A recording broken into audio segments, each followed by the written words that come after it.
Okay, welcome to my vlog. Dito tayo ngayon sa Kampong Rame. Kasama ko ngayon si Alex. So, parto na tayo nung, guys. Parto na tayo nung illegal cylinder foul, no? So, may nagtanong din kasi, sir, paano pag walang bola? So, i-acto natin yan para malaman nyo, no? Ito si Alex, for example, kalabang mo to, papunta siya doon. Tapos, inis siya. So, yan yung ano natin. Hindi naman sinasabi natin bawal dumipensa.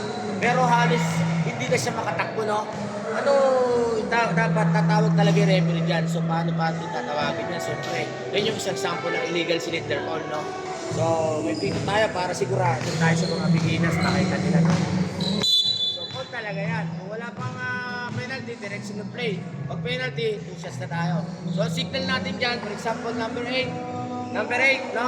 Illegal cylinder foul. Okay? So, thank you sa pagsama nyo. I hope may nakuha kayong bagong tip doon sa part 2 natin ng illegal cylinder foul. Bye-bye! Sama ko pala ngayon si Rip Otits. Ayan, no? Yo, what's up mga pamangkin? Ayan. Pakipalos din natin yung kanyang mga balag niya, no? Bye-bye. God bless.